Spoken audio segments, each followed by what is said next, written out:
da ɗaki a gida balle in daki gurin kwana. Je ki ɗauka hakuri mafita gare ki tunanina. Na yi saiti ba kya iya canza duka tunanina.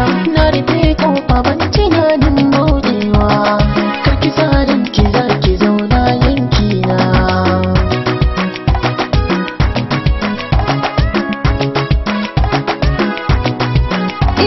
Mijina na yarda da kai tabbas ba ka sa na jiri ko ina na shige kai zan nuna zan yi alfahari wata da ta nan da take barci.